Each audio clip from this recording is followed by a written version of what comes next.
Hello everyone, welcome to my channel. कैसे हैं आप सभी। तो हमने स्टार्ट किया था सीक्वेंस एंड सीरीज़ का चैप्टर नंबर 2 सीक्वेंस, जिसमें अब तक हमने इसका बेसिक कंसेप्ट देखा है कि सीक्वेंस क्या होती है, उसको रिप्रेजेंट कैसे किया जाता है, बाउंडेड सीक्वेंस, अनबाउंडेड सीक्वेंस, उसके examples, least upper bound and greatest lower bound. तो ये सब हम ऑलरेडी फर्स्ट वीडियो में डिस्कस कर चुके हैं इस चैप्टर की। अगर किसी ने वो वीडियो नहीं देखी है तो मैं प्लेलिस्ट का लिंक डिस्क्रिप्शन बॉक्स में डाल दूँगी, आप वहाँ से उसको देख सकते हो। आज हम डिस्कस करने वाले हैं जो कि है एक इम्पॉर्टेंट टॉपिक, कन्वर्जेंट सीक्वेंस और उसके बेस पे 3 थ्योरम्स। तो करते हैं वीडियो को स्टार्ट। देखो, कन्वर्जेंट सीक्वेंस क्या होती है, इस टॉपिक को थोड़ा सा ध्यान से समझना, क्योंकि हो सकता है कि आपको थोड़ी सी कन्फ्यूज़न हो जाए।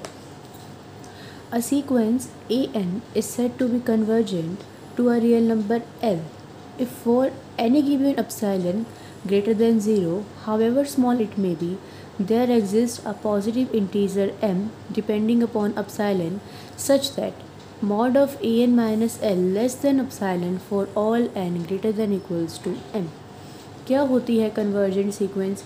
कोई an सीक्वेंस है, उसको हम कहेंगे कि वो एक रियल नंबर L पे कन्वर्जेंट है। कब? जब एक एप्सिलॉन जो कि 0 से बड़ा होगा, 0.001 हो सकता है, बट वो 0 से बड़ा होगा और वो बहुत छोटा होता है। हाउएवर स्मॉल इट में भी, एप्सिलॉन की वैल्यू 0 से तो बड़ी होती है बट वो बहुत छोटी वैल्यू होती है। तो इस एप्सिलॉन के लिए एक पॉजिटिव इंटीजर m ऐसा एग्जिस्ट करेगा जो कि एप्सिलॉन पे डिपेंड करेगा, और उस सीक्वेंस में से अगर मैं उस रियल नंबर को माइनस कर दूं तो उसका मोड जो है वो एप्सिलॉन से भी छोटा आएगा।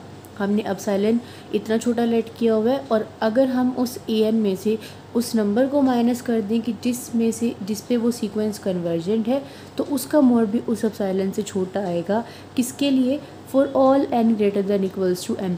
इसका मतलब क्या होता है कि m की वैल्यू सपोज 5 है, तो 5 के बाद क्या होगा? तो फिफ्थ टर्म इक्वल टू है ना, तो इक्वल टू का मतलब क्या है कि जो सीक्वेंस है उसकी फिफ्थ टर्म यानी कि a5, और 5 के बाद वाली सारी टर्म्स यानी कि a6, a7, a8, a9, a10, a11, उन सब के लिए ये वैल्यू वैलिड होगी।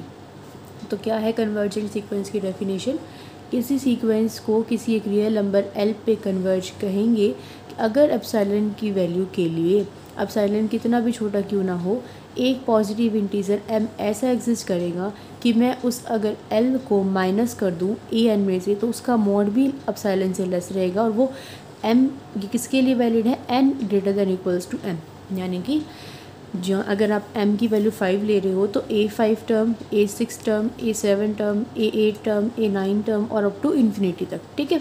उसके बाद देखो द रियल नंबर L, अभी हम एग्जांपल देखेंगे आगे, बहुत अच्छे से इसको डिस्कस करेंगे विद एग्जांपल। एक बार जो थ्योरी है उसको पढ़ लेते हैं। The real number L is called the limit of the sequence an। हमने कहा ना कि an सीक्वेंस अगर L पे कन्वर्ज कर रही है तो जो L है वो क्या है? इस सीक्वेंस की लिमिट है। इन सच अ केस वी राइट, इस केस में हम क्या लिखते हैं कि an जो है, अब देखो एक बात समझने की है यहाँ पे कि n अप्रोचेज टू इन्फिनिटी का मतलब क्या है कि हमें पता है कि सीक्वेंस के अंदर इनफाइनाइट टर्म्स होती हैं, a1, a2, a3, a4, a5, a6, a7, a8, but n approach करता है इन्फिनिटी को, इन्फिनिटी के इक्वल नहीं होता। अप्रोच करने का मतलब क्या होता है कि इन्फिनिटी तक वो वैल्यूज़ उसकी होंगी, बट हम कंप्लीट नहीं कह सकते, क्योंकि हमें तो नहीं पता ना कि अब इस इन्फिनिटी की क्या वैल्यू है, इसकी तो कोई वैल्यू नहीं है। इन्फिनिटी का मतलब तो बस ये होता है कि बहुत सारे टर्म जिनको हम काउंट नहीं कर सकते। तो यहाँ पे इस वजह से हम लिखते हैं कि n अप्रोच कर रहा है इन्फिनिटी को। n तो नेचुरल नंबर है, नेचुरल नंबर की वैल्यू इन्फिनिटी तो नहीं हो सकती ना, तो इसलिए n अप्रोच करता है इन्फिनिटी को। तो ये जो हमारी सीक्वेंस है इसकी वैल्यू यानी कि ये जो n है ये चेंज होता रहेगा, इसकी वैल्यू इन्फिनिटी तक अप्रोच करेगी, और ये अगर इसके इक्वल है, किसी एक रियल नंबर L के इक्वल है, तो ये हम पढ़ते थे ना थर्ड चैप्टर में कि अगर इसका मतलब है तो ये जो सीक्वेंस है वो कन्वर्जेंट है, तो ये यहाँ से आता है। ठीक है। और an tends to L as n approaches to infinity, जैसे जैसे n इन्फिनिटी को अप्रोच करेगा वैसे वैसे an किसको टेंड करेगा? L को टेंड करेगा। तो ये है हमारी कन्वर्जन की डेफिनेशन। कुछ समझ में आई? क्या होते हैं कन्वर्जन की डेफिनेशन? कि एक रियल नंबर R पे ये सीक्वेंस कन्वर्ज करेगा जब एप्सिलॉन की वैल्यू के लिए, एप्सिलॉन की वैल्यू हमेशा 0 से बड़ी होती है बट वो बहुत छोटी होती है, उसके लिए एक पॉजिटिव इंटीजर m ऐसा एग्जिस्ट करेगा कि अगर मैं उस सीक्वेंस में से उस नंबर को माइनस कर दूँ जिसमें वो कन्वर्जेंट है, और उसकी मोड वैल्यू उस एप्सिलॉन से भी छोटी होगी। ये है सीक्वेंस की डेफिनेशन, सॉरी कन्वर्जन की। If the limit of a sequence exist, अगर ये लिमिट एग्जिस्ट कर जाती है तो उस सीक्वेंस को बोला जाता है कन्वर्जेंट सीक्वेंस, और अगर नहीं एग्जिस्ट करती तो उसको बोला जाता है ऑसिलेटिंग और डाइवर्जेंट सीक्वेंस, जिसके बारे में हम बाद में पढ़ेंगे। अभी सिर्फ हमें कन्वर्जेंट सीक्वेंस के बारे में ही पढ़ना है। अब देखो एग्जाम्पल की हेल्प से, for example the sequence this is convergent. देखो क्या है 1/2n-1, यहाँ पे n की वैल्यू को हम चेंज करेंगे, तो n की वैल्यू को चेंज करो, 2 1 ज़ा 2, 2 - 1 इज़ 1, तो 1/1 आ जाएगी। n की वैल्यू को 2 रखो, 2 2 ज़ा 4, 4 - 1 इज़ 3, तो 1/3 आ जाएगी। 3 रखेंगे तो 3 2 ज़ा 6, -1 1/5 आ जाएगी, तो 1 1/3 1/5 1/7 1/8 1/9 1/11। तो अब हमारे पास ये फाइनाइट सीक्वेंस है ना, मतलब इसकी हम इससे हम कुछ ना कुछ निकाल सकते हैं कि ये किसी एक नंबर पे अप्रोच करेगी, किसी एक लिमिट पे अप्रोच करेगी। तो इस वजह से ये जो सीक्वेंस है ये तो कन्वर्जेंट है, और ये जो है इसमें 2n है and the sequence 2n is not convergent. अभी आपको एक्सप्लेनेशन दे रखी आगे मैं समझाऊंगी, यहाँ पे लिखने की ये तो कन्वर्जेंट है, बट ये जो सीक्वेंस 2n है ये कन्वर्जेंट नहीं है। 2n का मतलब क्या है कि n की वैल्यू को चेंज करो, 1 2 आएगी, फिर 4 आएगी, फिर 6 आएगी, फिर 8 आएगी, फिर 10 आएगी, ऐसे ऐसे आएगी। अब एक्सप्लेनेशन देखते हैं हम कि कैसे है कैसे नहीं है। For any convergent sequence the limit is always unique, कि अगर कोई सीक्वेंस कन्वर्जेंट है ना तो उसकी जो लिमिट होगी ना वो हमेशा यूनिक होगी, यानी कि एक ही वैल्यू उसकी हो सकती है, एक से ज़्यादा लिमिट किसी भी कन्वर्जेंट सीक्वेंस की नहीं हो सकती। अब इस चीज़ की एक्सप्लेनेशन देखो। According to definition, sequence an is convergent to L if for each epsilon greater than 0, the difference between each term of the sequence and L is less than epsilon after leaving the first m-1 terms of the sequence। वही बात जो ऊपर समझा रखी है कि sequence की definition के अकॉर्डिंग, कन्वर्जेंट सीक्वेंस की डेफिनेशन के अकॉर्डिंग ये सीरीज़ कन्वर्ज करेगी L पे, कब? जब एप्सिलॉन की वैल्यू 0 से बड़ी होगी, और जो डिफरेंस होगा हर एक टर्म का L के साथ, हम लिखते हैं ना यहाँ पे an-L, इसका मतलब क्या है, जो डिफरेंस होगा हर एक टर्म का सीक्वेंस की L के साथ वो लेस होगा किससे? एप्सिलॉन से। बट ये जो टर्म है डिपेंड किस पे करेगी? After living the first m-1 terms. देखो ये बात समझने की, यहाँ पे हम यहाँ क्या लिखते हैं कि ये जो n ये जो वैल्यू है ये किसके लिए वैलिड है? n greater than equals to m के लिए, यानी कि m अगर 5 है ना तो इससे पहले वाली जो टर्म होगी ना m-1, यानी कि fourth term, third term, second term, first term, उसके बारे में तो हमें कुछ नहीं पता, बट जो m होगी ना m से हम बता सकते हैं कुछ, यानी कि जो m-1 तक टर्म्स है उनको लीव करके, इसलिए यहाँ पे लेकर के after living the first m-1 term, तो जो शुरू से लेके m-1 तक की टर्म्स है उनको छोड़ दो, उसके बाद जो टर्म्स आएंगी उन टर्म्स का L के साथ जो डिफरेंस होगा वो लेस आएगा एप्सिलॉन से। ये है हमारी कन्वर्जन की डेफिनेशन, समझ में आ गई होगी। अब देखो ये क्या है, an-L है, an-L is less than epsilon for all n greater than equals to m। ये क्या है? मॉड वैल्यू है, तो मॉड वैल्यू का मतलब इसको हम इस तरह से लिख सकते हैं कि ये वैल्यू माइनस एप्सिलॉन और एप्सिलॉन के बीच में आएगी, ठीक है। अब तीनों ही साइड ना L को ऐड कर दो, तो ये L माइनस एप्सिलॉन बन जाएगा, यहाँ पे L को ऐड करोगे तो कट जाएगा, यहाँ पे L को ऐड करोगे तो ये L प्लस एप्सिलॉन बन जाएगा ना ये, for all n greater than equals to m। This shows that the first m-1 terms of the sequence lie outside the interval this. अब देखो ये an है, an किस, ये क्या आ गया, इसका मतलब क्या आ गया कि an जो हमारी सीक्वेंस है वो इस इंटरवल के बीच में लाई करेगी। तो ये जो हमारी नंबर्स है ना, ये जो सीक्वेंस है m-1 जो टर्म्स है ना, जो शुरू से लेके m-1 तक की टर्म्स है, सपोज़ कि m की वैल्यू 5 है, तो जो सीक्वेंस की फर्स्ट टर्म है, सेकंड टर्म है, थर्ड टर्म है और फोर्थ टर्म है वो इस इंटरवल के बाहर रहेगी, वो इस इंटरवल की हमेशा बाहर रहेगी। अगर यहाँ पे L है, यहाँ अगर L माइनस एप्सिलॉन है, यहाँ अगर L प्लस एप्सिलॉन है, तो ये जो इंटरवल है इससे हमेशा वो वाली टर्म्स बाहर रहेंगी, इस साइड भी और इस साइड भी, ठीक है। देखो दस accept lie outside and this, ये देखो they show that the first this term of the sequence lie outside the interval this and all the other terms of the sequence lies in the, ये वाली बाहर जो शुरू की m-1 terms होंगी वो तो इससे बाहर रहेंगी, बट बाकी जो टर्म्स होंगी वो इस इंटरवल के अंदर रहेंगी। Thus except first few finite terms all other terms of the sequence are close to L। तो तो ये क्या कह रहे हैं कि शुरू की कुछ टर्म्स को छोड़ के बाकी जो सारी टर्म्स होंगी वो इस इंटरवल के अंदर कंटेन करेगी। तो इस इंटरवल के अंदर कंटेन करने का क्या मतलब है कि वो एल के बहुत पास होगी। देखो एल यहाँ पे है, एल माइनस एप्सिलॉन यहाँ, एल प्लस एप्सिलॉन यहाँ है, वो सारी टर्म्स इस इंटरवल के बीच में लाई करे, तो हम कह सकते हैं ना कि वो एल के बहुत क्लोज होगी। In this case we say sequence is convergent to L. तो इसी वजह से हम कहते हैं कि जो हमारी सीक्वेंस की हर टर्म होगी वो एल के पास होगी। A6 भी एल के पास होगा, A7 भी एल के पास होगा, A8 भी एल के पास होगा। तो इसी वजह से हम कहते हैं कि जो हमारी सीक्वेंस है ना वो एल को कन्वर्ज कर रही है। अब समझ में आया थोड़ा थोड़ा? देखो अब और देखो, as L minus epsilon L plus epsilon where epsilon is greater than 0 is arbitrary, this is an arbitrary neighbourhood of L. हमें पता है कि अगर एल बीच में है, एल माइनस एप्सिलॉन इधर है, एल प्लस एप्सिलॉन इधर है, तो ये क्या है, एल की नेबरहुड है। ठीक है, therefore if a sequence a n converges to L then all except a few terms of the sequence lie in every neighborhood of L। तो जो शुरू की टर्म्स है ना A1, A2, A3, A4 उनको छोड़कर बाकी जो सारी टर्म होंगी वो L की नेबरहुड में लाई करेगी। सेम बात बोल के जो यहाँ बोली है, इन्होंने यहाँ पे क्या किया, इसको L की नेबरहुड का नाम दे दिया। हम इसको L का नेबरहुड भी तो बोल सकते हैं। तो ये लिखा है कि जो बाकी की टर्म्स होंगी शुरू की टर्म्स को छोड़कर वो L की नेबरहुड में लाई करेगी। The number m-1 of the terms left out from the interval this, बाकी की शुरू की टर्म्स इससे बाहर रहेंगी depending on the size of epsilon. अब ये किस पे डिपेंड करता है कि एप्सिलॉन की वैल्यू क्या है और क्या नहीं। The smaller the size of epsilon larger will be the number of terms outside the interval this. देखो अब ये डिपेंड करता है एप्सिलॉन के साइज़ पे। देखो ये एल है, ये एल माइनस एप्सिलॉन है, ये एल प्लस एप्सिलॉन। हमें पता है कि एप्सिलॉन एक बहुत छोटी क्वांटिटी होती है, सपोज़ कि 0.001 ही होती है। अगर ये एप्सिलॉन छोटा है, मतलब अब ये डिपेंड करता है कि एप्सिलॉन का साइज़ कितना है। जितना एप्सिलॉन का साइज़ छोटा होगा ना उतनी ही टर्म्स क्या होंगी इस इंटरवल से बाहर होती रहेंगी। देखो अगर ये इससे एक तो ये हो, एक तो ये वाला इंटरवल हो, एक तो ये इंटरवल है, तो ये इंटरवल तो छोटा है तो बाहर वाली टर्म्स तो पास हो जाएंगी। अगर ये इंटरवल मैंने बड़ा कर दिया तो ये डिपेंड करता है एप्सिलॉन के साइज़ पर। ठीक है, अभी हम एग्जांपल से और देखते हैं इसको। एप्सिलॉन की वैल्यू पे डिपेंड करेगा कि इस इंटरवल से बाहर कितनी टर्म्स रहेंगी। ठीक है, ये लिख रखा है यहाँ पे। ओके, अब देखो, consider a sequence a n where a n is equals to 1/n। ये एक सीक्वेंस है जहाँ पे ए एन की वैल्यू कैसे डिफाइन कर रखी है, 1/n। तो एन की वैल्यू को 1 पुट करो 1/1, 2 पुट करो 1/2, 3 पुट करो 1/3, ऐसे ऐसे चलती रहेंगी। अब हमने क्या ले लिया, एप्सिलॉन को अपनी मर्जी से 1/50 चूज़ कर लिया। आपकी मर्जी, आप कुछ भी चूज़ कर सकते हो। इन्होंने आपको समझाने के लिए क्या ले लिया, 1/50। तो देखो, then the first 50 terms of the sequence lie outside the interval this and all the other terms lie in the interval this।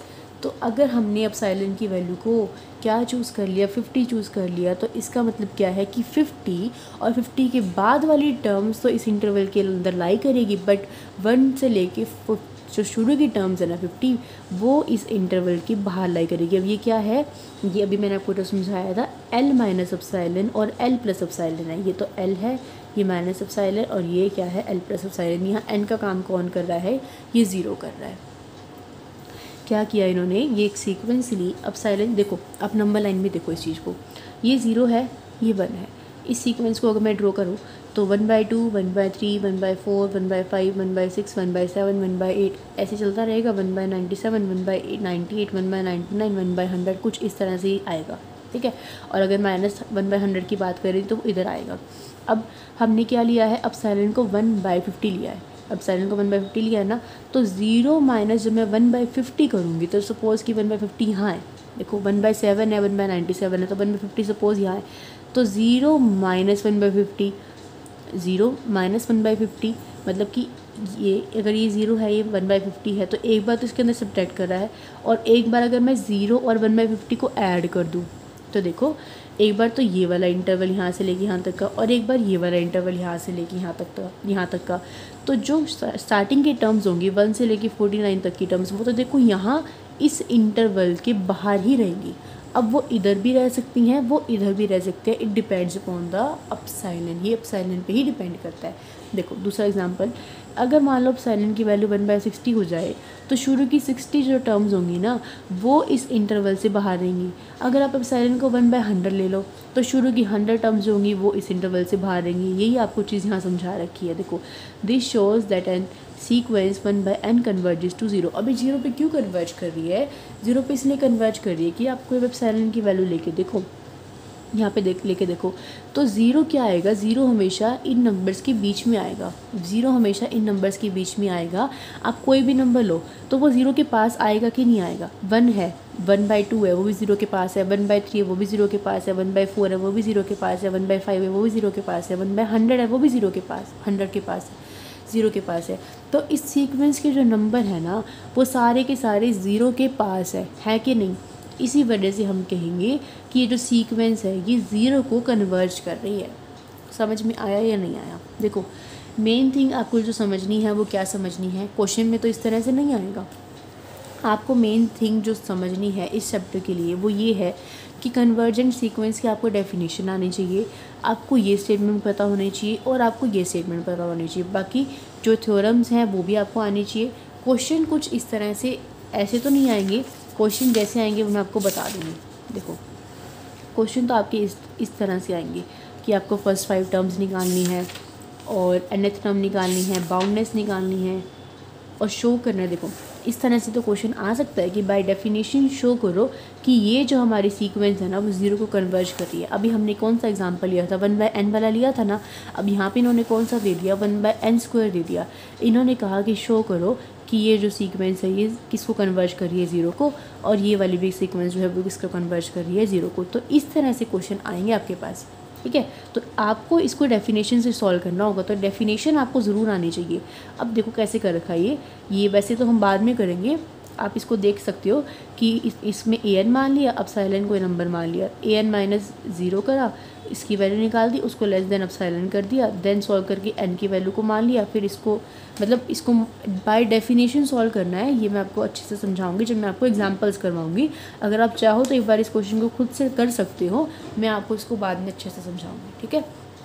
तो मैं आपको क्या समझाना चाह रही हूँ कि इस आर्टिकल में आपको मेन क्या समझ में आना चाहिए? डेफिनेशन बहुत अच्छे से क्लियर होनी चाहिए, ये चीज़ हमेशा याद रहनी चाहिए, ये लिमिट क्या होता है ये याद रहनी चाहिए, और ये जो कंसेप्ट कराया ये याद रहना चाहिए। क्वेश्चन इस तरह से नहीं आएगा, ये नंबर लाइन वगैरह का कोई क्वेश्चन नहीं आएगा, ये सिर्फ आपको समझा रखा है, ठीक है। ओके, अब कुछ तो समझ में आया होगा, आई थिंक सो। मैंने समझाने की कोशिश तो की है आपको। अब आती है थ्योरम्स ऑफ कन्वर्जेंट सीक्वेंस, जो कि इम्पॉर्टेंट तो इसमें इतनी नहीं है, बट हाँ आनी चाहिए। ये हो सकता है मे बी आ जाए और ना भी आए, कुछ नहीं कह सकते। तो थ्योरम जो है वो पहली ये है कि prove that every convergent sequence converges to a unique limit. हमने भी यहाँ पे बात पढ़ी थी ना कि कन्वर्जेंट सीक्वेंस की जो लिमिट होती है वो यूनिक होती है, तो उसी को प्रूव करना है कि जो लिमिट होती है वो यूनिक होती है, यानी कि लिमिट की यूनिकनेस को आपको यहाँ पे प्रूव करना है। और a sequence can not converge to more than 1 limit. तो दोनों का मतलब ही सेम है, किसी भी स्टेटमेंट से आ जाए तो आपको यही प्रूव करके आना है। अब ऐसी कोई चीज़ हमें प्रूव करनी होती है ना कि अगर यूनिक है, एक ही है, तो हम उससे उल्टा मान के चल लेते हैं। हम मान के चलेंगे कि ये जो सीक्वेंस है ना ये 2 नंबर पे कन्वर्ज कर रही है, सपोज़ कि वो L और L' पे कन्वर्ज कर रही है, ठीक है। अब अगर L और L' पे कन्वर्ज कर रही है तो let epsilon greater than with 0, तो हम कन्वर्जन की डेफिनेशन लगाएंगे यहाँ पे। अब पहले तो मान लो कि an जो है वो L को कन्वर्ज कर रहा है, तो अगर L को कन्वर्ज कर रहा है तो उसके लिए एक पॉजिटिव इंटीजर m1 ऐसा एग्जिस्ट करेगा कि अगर मैं an में से जिस नंबर पे वो कन्वर्ज कर रही है उसको माइनस कर दूँ और उसका मोड ले लूँ। अब यहाँ पे कंफ्यूज मत होना, डेफिनेशन में यहाँ पे लेस देन एप्सिलॉन है, आप यहाँ पे लेस देन एप्सिलॉन भी ले सकते हो। यहाँ पे सिर्फ और सिर्फ ये इसीलिए लिया है क्योंकि हमें 2 बार कन्वर्जन की डेफिनेशन को अप्लाई करना है। तो अगर मैं एप्सिलॉन/2 करती हूँ तो ऐड करके आंसर निकालना थोड़ा सा ईजी हो जाएगा, और कुछ भी नहीं है। आप चाहो तो यहाँ एप्सिलॉन भी ले सकते हो, ओके। तो यहाँ एप्सिलॉन/2 ले लिया for all n greater than equals to m1। अब यहाँ जो इंटीजर है उसको m1 ले लिया, क्यों लिया m1? क्योंकि दूसरे पे हम उसको m2 ले लेंगे। अब दूसरे में क्या है कि वो L' पे कन्वर्ज कर रही है, तो L' पे कन्वर्ज कर रही है तो उसके लिए m2 इंटीजर ले लिया और ये डेफिनेशन अप्लाई कर दी। अब देखो क्या समझने की चीज़ है यहाँ पे। सपोज़ करो कि m1 की वैल्यू ना आप मान लो इसको 15 है, ठीक है, और m2 की वैल्यू मान लो 20 है। अब आप में से कई जने सोचेंगे कि आपने m1 को तो छोटा मान लिया और m2 को बड़ा मान लिया, तो ठीक है, एक केस तो हम ये डिस्कस कर लेते हैं और एक केस कर लेते हैं ये डिस्कस। देखो, m1 की वैल्यू 15 होने का क्या मतलब है कि ये जो कंडीशन है ना वो कब अप्लाई होगी? एक तो A15 टर्म पे और A15 के बाद वाली सारी टर्म पे। यही मतलब होता है ना कि सीक्वेंस में अगर m1 की वैल्यू 15 है तो ये जो चीज़ है ना ये किस पे अप्लाई होगी? A15 पे और A15 के बाद सारे टर्म्स पे, यानी कि A15 आ गया, A16 भी आ गया, A17 भी आ गया, A18 भी आ गया, A19 भी आ गया, A20 भी आ गया, और अब तो आता ही जाएगा आता ही जाएगा आता ही जाएगा। तो ये चीज़ इसके लिए होल्ड करेगी, ठीक है। अब आ जाओ इस पर, यहाँ पे M2 की वैल्यू क्या है 20 है, तो इसका मतलब क्या है कि ये जो रिज़ल्ट है ना वो A20 के लिए एप्लीकेबल है, A21 के लिए, A22 के लिए, A23 के लिए, A24 के लिए, अप टू पता नहीं कहाँ तक है। तो ज़रा मुझे इन दोनों को ध्यान से देख के बताना कि ये वाला रिज़ल्ट A15 के लिए भी है, A16 के लिए भी है, A20 के लिए भी है, 21, 22, 23, 24 सब के लिए है, और ये वाला रिज़ल्ट भी A20 से आगे वाली टर्म्स के लिए है। तो ये वाला रिज़ल्ट तो A20 से पहले वाली टर्म्स के लिए भी है और A20 के बाद वाली टर्म्स के लिए भी है। तो मैं कह सकती हूँ ना, अगर मुझे ये रिज़ल्ट हटाना हो तो ये वाला जो रिज़ल्ट है वो दोनों के लिए एप्लीकेबल होगा कि नहीं होगा, क्योंकि ये तो A20 की बाद वाली टर्म्स के लिए है और ये A20 से पहले वाली के लिए भी है। तो मैं इसको हटा के कह सकती हूँ कि ये वाला जो रिज़ल्ट है ना दोनों वाला, ये M1 दोनों के लिए एप्लीकेबल होगा, ठीक है। अब आप सोचोगे कि मैंने तो इसमें M1 को छोटा ले लिया, तो ठीक है, अब इन दोनों वैल्यू को ना इंटरचेंज कर दो, या फिर कुछ और वैल्यू भी लेके देख लो, रिजल्ट तो सेम ही आएगा। अब आपने इन दोनों को इंटरचेंज कर दिया, अब ये वाला रिजल्ट तो किसके लिए एप्लीकेबल हो गया, A20, A21, A22, A up to आगे तक, और ये वाला रिजल्ट किसके लिए एप्लीकेबल है, A15, A16, A17, A18, A19, 20 और आगे तक। तो इन दोनों में से यानी कि जो M2 है वो दोनों के लिए एप्लीकेबल है। तो अगर मैं M1 को छोटा ले रही हूँ, M2 को बड़ा ले रही हूँ, तो M2 मतलब M1 सबके लिए एप्लीकेबल हो रहा है। तो यानी कि क्या, अगर मैं ये वाला केस लिया तो M1 सबके लिए एप्लीकेबल हो रहा है, अगर ये वाला केस लिया तो M2 सबके लिए एप्लीकेबल हो रहा है। तो मैं क्या कह सकती हूँ यहाँ से, मैं कंक्लूजन में कह सकती हूँ कि इन दोनों का मैक्सिमम मान लो कि क्या है, M है, जो कि M1 और M2 दोनों के लिए ही एप्लीकेबल है। समझ में आई मेरी बात, मैंने आपको एग्जांपल क्यों दिया। तो अब हम यहाँ से क्या लिखेंगे कि M1 और M2 का दोनों का ही एक नंबर मान लो M, जो कि दोनों के लिए एप्लीकेबल, दोनों का मैक्सिमम है, ठीक है। तो दोनों का मैक्सिमम है, तो अब यहाँ पे हम क्या लिखेंगे कि an minus L less than epsilon by 2, he less than epsilon by 2। अब यहाँ M1 M2 की जगह क्या आ जाएगा, L greater than equals to M, ठीक है। अब इस चीज़ को सॉल्व करो, L माइनस एल डैश है, इसके अंदर हमने an को ऐड कर दिया और an को ही सब्ट्रैक्ट कर दिया, तो एक रिज़ल्ट होता है कि x प्लस वाई का जो मॉड होता है ना वो इक्वल होता है, लेस देन इक्वल होता है mod of x plus mod of y के। तो इसको हमने इसीलिए लिखा है less than equals to this term plus this term, यानी कि एक बार तो इसको यहाँ पे रख दिया और एक बार इसको यहाँ रख दिया, ठीक है। अब देखो, अब क्योंकि ये मॉड वैल्यू है तो मॉड में नेगेटिव टर्म भी पॉजिटिव हो जाती है, तो L माइनस एन को मैं ये भी लिख सकती हूँ, उससे कोई फ़र्क नहीं पड़ेगा। इसको मैंने क्या लिख दिया, ये लिख दिया, क्योंकि मेरे पास इसका आंसर था, इसीलिए वजह से मैंने इस वाली टर्म को क्या लिख दिया, ये टर्म लिख दिया। अब ये वाली टर्म किससे लेस थी, एप्सिलॉन बाई 2 से, और ये वाली टर्म भी किससे लेस थी, एप्सिलॉन बाई 2 से। तो epsilon by 2 plus epsilon by 2, 2 epsilon by 2, 2 से 2 कट जाएगा तो सिर्फ क्या बचेगा, एप्सिलॉन बचेगा। समझ में आ गया।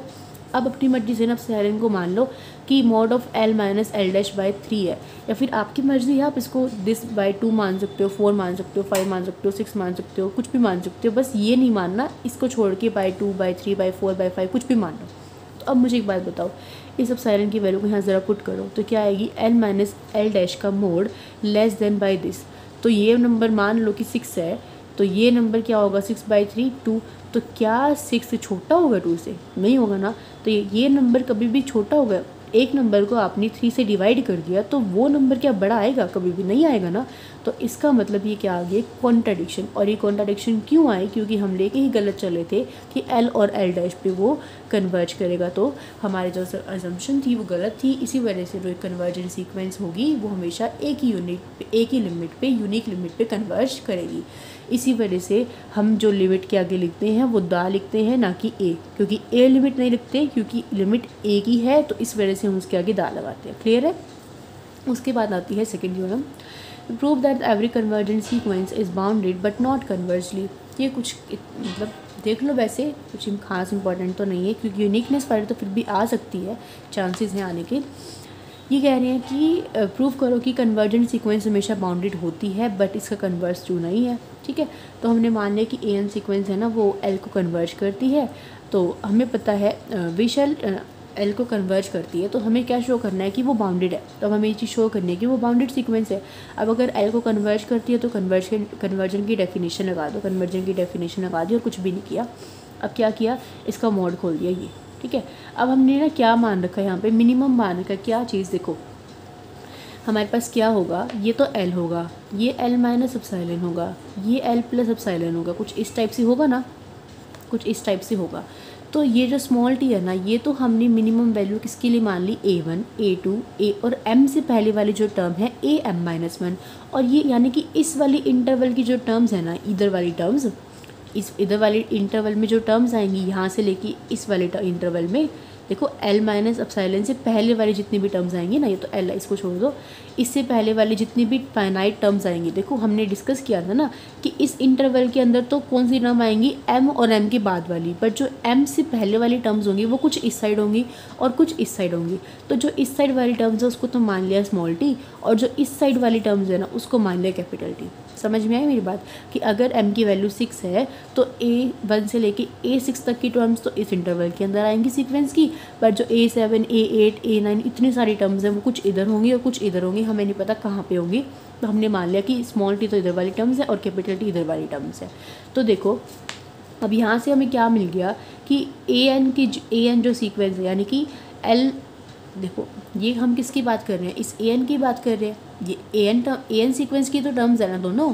तो यहाँ से मैं लिख सकती हूँ कि t जो है वो less than equals to an less than equals to t है, ऐसे लिख सकती हूँ मैं इन दोनों को मर्ज करके, क्योंकि ये भी an के लिए है और ये भी an के लिए है। मतलब कि जो an सीक्वेंस की टर्म्स होंगी ना वो तो इससे तो बड़ी होंगी और इससे छोटी होंगी, यही लिखा है बस और कुछ भी नहीं लिखा n की हर वैल्यू के लिए। जैसे कि a1 a2 a3 चेंज करोगे आप तो इधर तो इधर t आ जाएगा और इधर t आ जाएगा, इन दोनों का मर्ज करो, कुछ भी नहीं किया।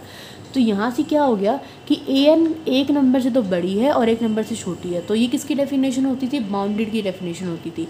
तो यहाँ से हमें इसका एक अपर बाउंड मिल गया और एक लोअर बाउंड मिल गया, तो यहाँ से मैं कह सकती हूँ कि जो an सीक्वेंस है ना वो बाउंडेड है।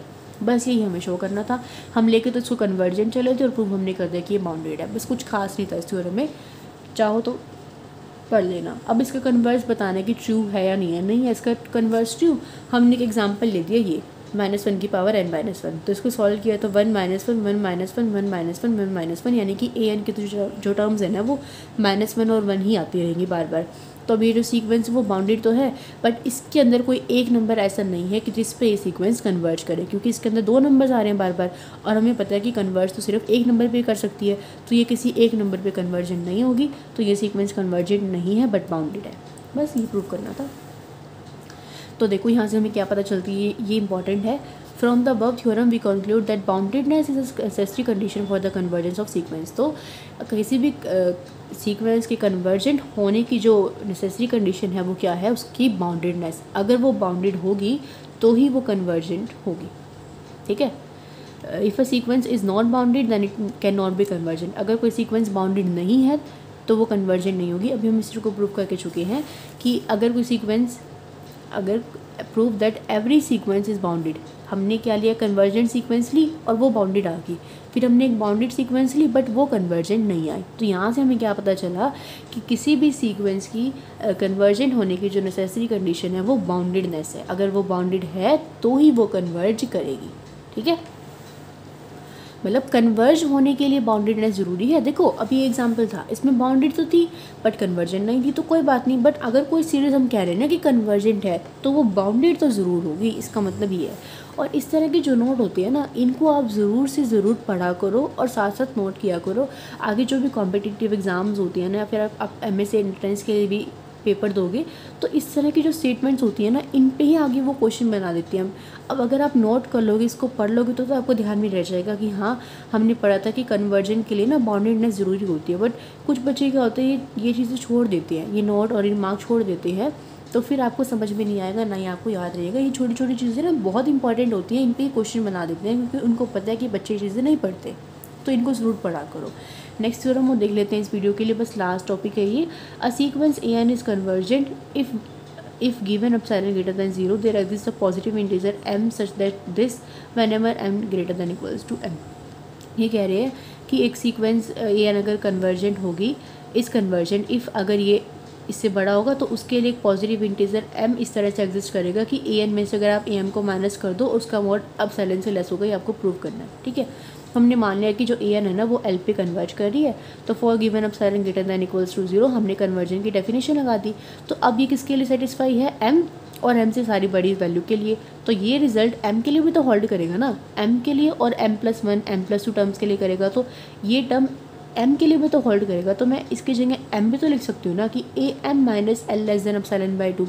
हमें क्या निकालना है, हमें ये चीज़ शो करनी है, तो इस चीज़ को हमने उठा लिया mod of an minus am। इसके अंदर l को ऐड कर दो और l को सब्ट्रैक्ट कर दो, फिर आइडेंटिटी लगा दी कि लेस देन इक्वल्स टू हो जाएगा mod of this plus mod of this. ठीक है, तो देखो अब ये क्या किया हमने, am माइनस एल बना दिया इसको, मोड के अंदर तो वैल्यूज़ में फ़र्क नहीं पड़ता, तो इसको मैंने ये बना दिया।